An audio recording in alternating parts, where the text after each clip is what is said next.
ये महत्वपूर्ण बात है। हाँ, शरीर से हिंसा किया हो, चोरी किया हो, व्यभिचार किया हो, क्षमा मांगना, आगे से दोहराना नहीं। वाणी से झूठ बोला हो, चुगली किया हो, निंदा चर्चा किया हो, किसी को गाली गलौज दिया हो, क्षमा मांगो, आगे से मत दोहराओ। और मन से भी लोभ लालच रखा हो, द्वेष दुराभावना रखा हो, मिथ्या। स्वागत है आप सभी का। आप लोग देख रहे हैं बुद्धा's टीचिंग चैनल और हम यहाँ महाकारुणिक तथागत बुद्ध और उनके शिक्षाओं के विषय में चर्चा करते हैं।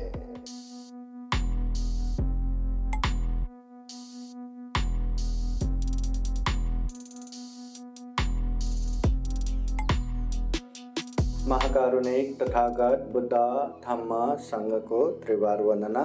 परम पूजनीय बोधिसत्व डॉक्टर बाबा साहब अम्बेडकर, उपस्थित पूजनीय भिक्षु संघ और संपूर्ण श्रद्धा संपन्न, बुद्धि संपन्न उपासक उपासिकाएं, आज विशेषतः जालना के वाहुलकर परिवार के घर में, विशेषतः सिमाई वाहुलकर ने 3 महीना भगवान बुद्ध नित्यांश धम्म ग्रंथ वाचन करके आज समारोह के रूप में पूजनीय पंडित जी को बुला के ये कार्यक्रम हो रहा है।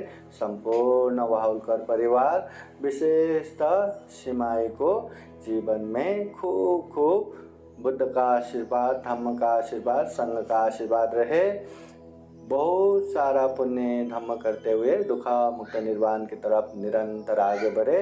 सभी के जीवन में भी बुद्ध धम्म संघ का आशीर्वाद हमेशा हमेशा रहे, ऐसी कामना करते हैं। बोलिए साधु साधु साधु। 3 महीना इतना बड़ा ग्रंथ पढ़ लिया, बहुत सारे धम्म की बातें, बहुत सारे ज्ञान की बातें हो गया। अभी मैं टू द पॉइंट संक्षिप्त में थोड़ी सी बातें बताता हूँ। विशेषतः 3 जो आता है उसमें से थोड़ा सा बताता हूँ। सर्वप्रथम जब हम क्षमा याचना करते हैं, पंचशील प्रार्थना के समय में क्षमा याचना करते हैं, ओकाश वंदामि भन्ते द्वारतेन कतं सबं अपराधं क्षमता में भन्ते। भन्ते क्षमा मांगता हूँ। शरीर, वाणी, मन से कोई भी गलत हुआ हो, कोई भी अपराध हुआ हो तो हमें कृपा करके क्षमा कीजिए। 3, हम अच्छा करते हैं या बुरा करते हैं, पाप करते हैं या धम्म करते हैं, दुनिया में 3 ही माध्यम है। 3 माध्यम, जैसे ये रूम में आने का कितना दरवाज़ा है? 2 है, इधर से या उधर से। उसी तरह हम अच्छा करो या बुरा करो, कर्म करने का 3 ही द्वार है, 3 ही माध्यम है। वो है शरीर, वाणी, मन। हम गलत भी करेंगे, अकुशल भी करेंगे, पाप भी करेंगे, यही 3 माध्यम से। इसलिए सर्वप्रथम हम क्षमा मांगते हैं। हाँ, क्षमा मांगने का मतलब ये नहीं कि हमने क्षमा मांगा अब हमारा सारा पाप धुल गया, हम शुद्ध हो गया, ऐसा बिल्कुल नहीं। इसका मतलब ये है कि अगर हमने गलत किया है तो रियलाइज करो, महसूस करो। महसूस करने का मतलब ये है क्षमा मांग के आगे से उसको मत दोहराओ, रिपीट मत करो। शरीर से कुछ भी गलत किया हो, मैंने गलत किया, आगे से नहीं करूँगा। वाणी से कुछ भी गलत बोला हो, गलत बोला मैंने, क्षमा मांगता हूँ, आगे से नहीं बोलूँगा। मन से कुछ भी गलत सोचा हो, क्षमा मांगता हूँ, आगे से नहीं सोचूंगा। ये महत्वपूर्ण बात है। हाँ, शरीर से हिंसा किया हो, चोरी किया हो, व्यभिचार किया हो, क्षमा मांगना, आगे से दोहराना नहीं।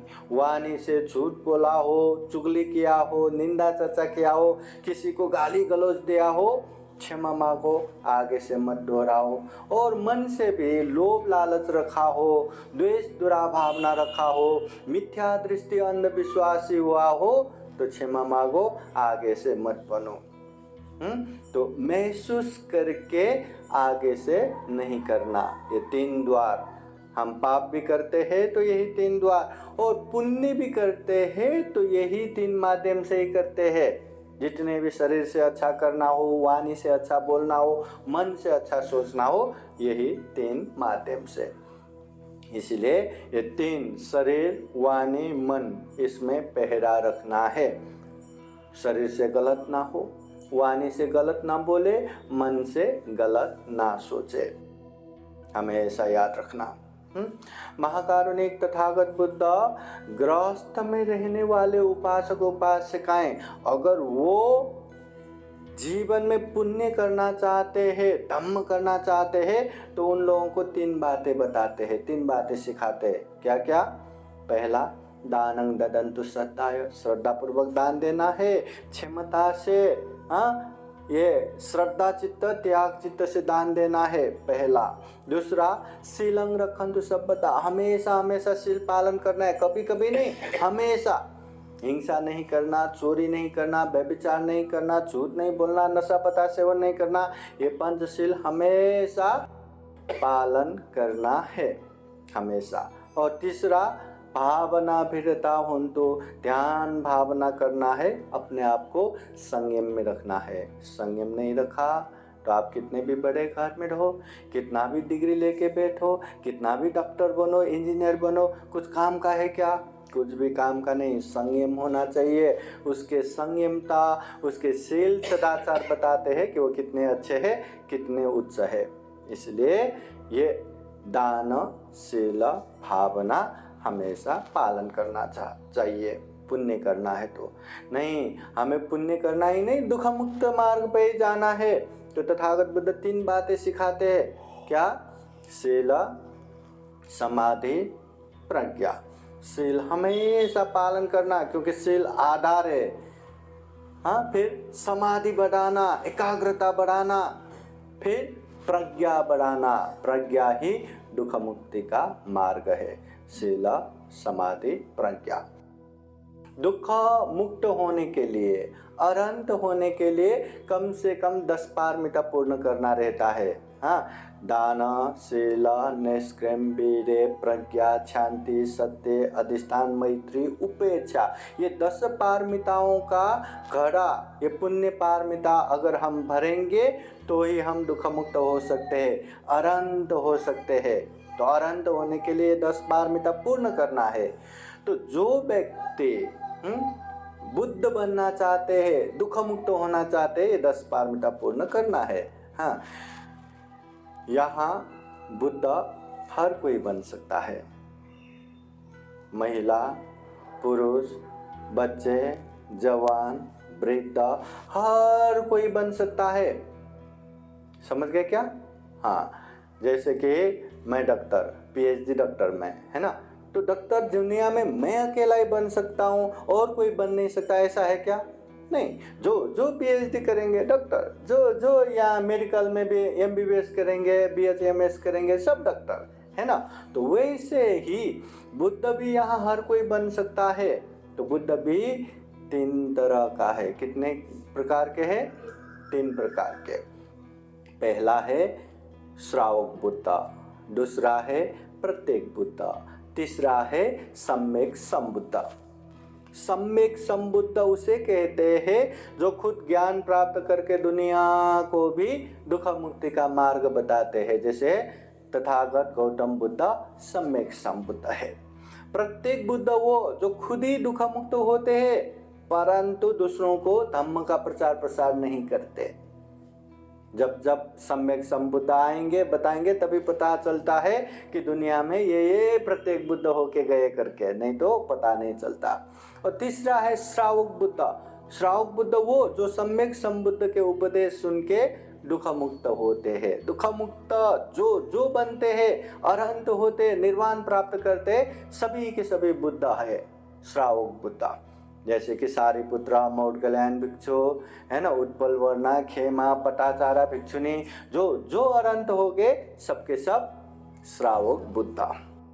अभी कम से कम दुख मुक्त होना है, श्रावक बुद्ध बनना है, तो ये 10 पारमिता पूर्ण करना रहता है। और जो प्रत्येक बुद्ध होना है तो 20 पारमिता, 10 पारमिता और 10 उपपारमिता, 20 पारमिता पूर्ण करना है। और जिसको सम्यक संबुद्ध बनना है उसे 30 पारमिता पूर्ण करना है। दान मतलब 10 पारमिता, 10 उपपारमिता, 10 परमत्थ पारमिता। अभी 10 पारमिता बोले तो क्या है, जैसे दान पारमिता में दान अच्छे से देना, श्रद्धा पूर्वक त्याग चित्त से दान देते जाना, ये दान पारमिता। दान उपपारमिता बोले तो शरीर का अंग प्रत्यंग भी दान देना, शरीर का अंग प्रत्यंग नाश हो तो भी दान देते रहना, उसे कहते हैं दान उपपारमिता। और परमथ पारमिता बोले तो क्या है, मर के भी दान देना, चाहे जान गए तो गए परंतु दान में खंड न पड़ने देना, टूटने न देना, उसे कहते हैं परमथ पारमिता। अब दान परमथ पारमिता, परमथ पारमिता जो बुद्ध सम्यक संबुद्ध बनने वाले वही कर सकते हैं। हाँ, शरीर का अंग प्रत्यंग दान देना, जैसे बोले ना आंखें दान देना, ये वो जो प्रत्येक बुद्ध बनना है वही दे सकते हैं। परंतु जो अरहंत होना है, दुख मुक्त होना है, अपने पास जो है लोगों के हित कल्याण के लिए निरंतर दान देते गए या 10 पारमिता पूर्ण किया तो भी हो जाता है।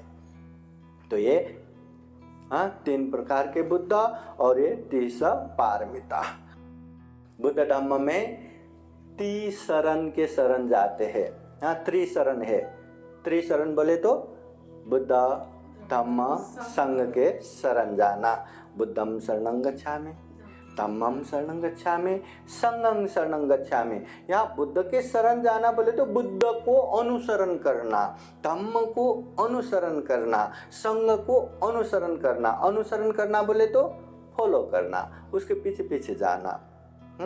तो बुद्ध का अनुसरण घर घर में भगवान बुद्ध को रखने मात्र से, पूजा करने मात्र से, ग्रंथ वाचन करने मात्र से अनुसरण नहीं होता। जो हमने ग्रंथ वाचन में सीखा जाना उसको पालन करने से ही अनुसरण होगा। अभी मैं यहाँ आया हूँ, सबको बोलूँगा चलो छत्रपति संभाजी नगर जाना चाहिए, आप लोग भी बोलेंगे हो बनते जाइला पाइजे, जाना तो चाहिए। चलेंगे क्या? चलेंगे, चलो मैं दिखाता हूँ, चलो चलो चलो चलो करके मैं आगे आगे जाऊँगा, आप लोग यहीं बैठे बैठे जाना चाहिए जाना चाहिए करके यहीं पैर हिलाया नहीं, यहीं बैठ के जाना चाहिए करके बैठे रहे, और मैं चलो चलो चलो चलो करके संभाजी नगर पहुँचता हूँ और देखता हूँ कोई नहीं है ना। कदम बढ़ाते या पीछे पीछे आते तो ही पहुंच जाएंगे ना, केवल जाना चाहिए करके कहने मात्र से पहुंच जाएंगे क्या? नहीं। वैसे ही बुद्ध का अनुसरण करना है, धम्म का अनुसरण करना है, संघ का अनुसरण करना है, तभी हमारा कल्याण होगा। ये बुद्ध धम्म संघ के प्रति दृढ़ श्रद्धा रखना चाहिए। हाँ, एकदम समझ के अंदर से वो दृढ़ विश्वास होना चाहिए, फिर श्रद्धा एकदम प्रबल होगा, श्रद्धा बलवान होगा। हाँ, श्रद्धा बलवान हो गया ना, फिर कुछ भी करने के लिए सोचते नहीं। जैसे श्रद्धा बलवान होने से क्या होगा, एक दूर गांव से कहीं गांव में जा रहा था, दूर गांव से आए, गांव पहुंचने से पहले वहाँ बहुत बड़ा नदी लग गया। अब इतना बड़ा नदी, पुल तो है नहीं, हाँ, अभी वहाँ जाने के लिए नाव भी नहीं, और तैर के जाने का, इतना बड़ा नदी तैर नहीं सकता, जाए तो जाए कैसे जाए, वो नदी पार किए बिना गांव तो पहुँचेंगे नहीं। वो वहीं बैठे बैठे सोचा रहता है अभी क्या करूँ मैं, क्या करूँ, कैसे नदी पार करूँ। कुछ समय के बाद वही गांव के स्थानीय के एक इंसान आता है, उसको पता है कहाँ गहरा है कहाँ गहरा नहीं। उसने अपना कपड़ा एकदम ऊपर तक उठाया और जहाँ गहरा नहीं वहाँ से होके होके होके होके पूरा नदी पार कर दिया। वो तो देखते रहते हैं, अच्छा इस तरफ से गए तो वहाँ गहरा नहीं है, वहाँ से पार कर सकते हैं। तो वो क्या करते, वो खुद भी ऐसे कपड़ा ऊपर तक करते और वही हो के वो भी नदी पार करके जाते हैं। श्रद्धा यही बल देते हैं। पहले बहुत सारे लोग ये तथागत बुद्ध के मार्ग पे चल के दुख मुक्ति का मार्ग फल प्राप्त किया है। श्रोतापति, सकिदागामी, अनागामी, अरहत। हाँ, एक अकेले बुद्ध नहीं है, हजारों लाखों करोड़ों लोगों ने वो दुख मुक्त मार्ग फल प्राप्त किया है। अगर हम भी वो राह पे चलेंगे तो हम भी दुख मुक्त हो सकते हैं। बस इतना श्रद्धा, इतना दृढ़ विश्वास लेके चलेंगे तो हम भी वहां पहुंच सकते हैं। ये श्रद्धा वही करता है। तथागत बुद्ध के समय में एक शरण उपासक, हमेशा बुद्ध विहार जाते रहने वाले, सेवा करते रहने वाले, खूब बुद्ध धम्म संघ के शरण जाने वाले, उसलिए उसका नाम ही शरण उपासक। एक दिन वो मर गया। मरने के बाद अरे बुद्ध विहार आया नहीं, वो उपासक क्यों नहीं आया, वो तो मर गए। अरे वो मर गए। भिक्षु संघ में बातें होते हैं कि वो तो हमेशा बुद्ध विहार आने वाले, हमेशा सेवा करने वाले, वो शरण उपासक मर के कहाँ गया होगा, क्या गति हुआ रहेगा। हाँ, तो तथागत बुद्ध आते हैं। बुद्ध अपने आसन में बैठते, सभी जन वंदन करके एक जगह खड़े रहते, बैठते। फिर तथागत बुद्ध पूछते हैं कि क्या बातें चल रहा है। भगवान, हम वो शरण उपासक की बातें कर रहे, न जाने उसका क्या गति हुआ रहेगा। तथागत बुद्ध कहते हैं वो शरण उपासक सुगति गया है। शरण उपासक मरने से पहले ही श्रोतापति फल में प्राप्त हुआ है। तो सारे भिक्षु संघ कहते, भगवान वो शरण उपासक तो दारू पीते हैं, दारू पीने वाले ऐसे कैसे वो दुख मुक्ति के मार्ग फल प्राप्त कर सकते हैं, क्योंकि दारू पीना अकुशल है, अपने आप में पाप है। हाँ, तो दारू पीने वाले कैसे श्रोतापति फल प्राप्त कर सकते हैं। तो तथागत बुद्ध कहते हैं कि शरण उपासक में बुद्ध के प्रति, धम्म के प्रति, संघ के प्रति इतना दृढ़ श्रद्धा था, इतना दृढ़ श्रद्धा था, कोई आके नंगे तलवार उठा के, हाँ, शरण उपासक अभी के अभी बुद्ध बुद्ध नहीं, धम्म धम्म नहीं, धम्म संग संग नहीं बोलो, बुद्ध मुझे नहीं चाहिए, धम्म मुझे नहीं चाहिए, संग मुझे नहीं चाहिए, अभी के अभी बोलो, नहीं तो तुम्हारा सर धड़ से अलग कर दूंगा। ऐसे नंगे तलवार उसके ऊपर उठाया, तो भी वो उपासक में इतना श्रद्धा है कि वो ऐसा नहीं बोलेगा। वो कहेगा बुद्ध बुद्ध है, धम्म धम्म है, संग संग है, बुद्ध मुझे चाहिए, धम्म मुझे चाहिए, संग मुझे चाहिए, आपको जो करना है करो। इतना श्रद्धा होने की वजह से वह नशा सेवन करने की अकुशल भी उसे श्रोतापति फल पहुंचने से रोक नहीं पाया। मतलब ये बुद्ध, ये धम्म, ये संग इतना बड़ा रहता है।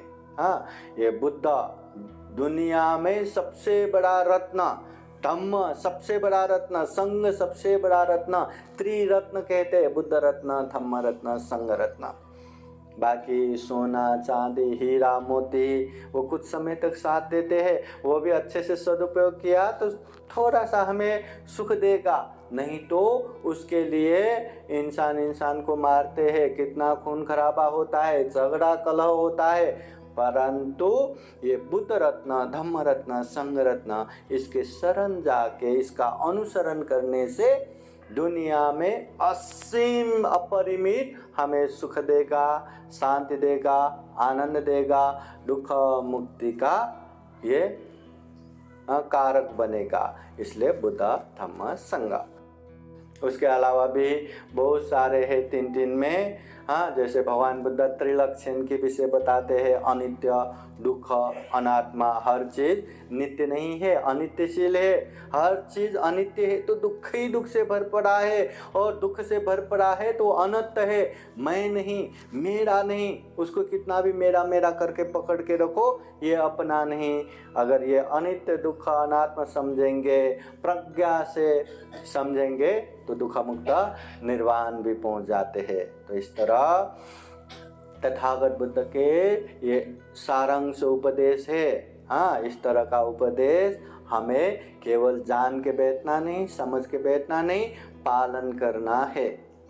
अभी यहाँ डॉक्टर उत्कर्ष है, दूसरे भी डॉक्टर है। अब डॉक्टर है तो एक डॉक्टर का एग्जाम्पल देता हूँ। हाँ, कोई बीमार पड़ गया, आपके पास आ गया कि मुझे ऐसे ऐसे बीमार हुआ है, हाँ, एक तो वो व्यक्ति सही में जो हुआ है वही बताएंगे तो आप बरोबर दवा देंगे, नहीं तो पेट दर्द हुआ है तो पेट का ही दवा लो, हाँ, सिर दर्द हुआ है तो सिर दर्द का ही दवा लो, खांसी आ रहा है तो खांसी का ही दवा। जब डॉक्टर को पता चला कि यही बीमारी हुआ है इसको, तो उसको बरोबर वो दवा दे देगा।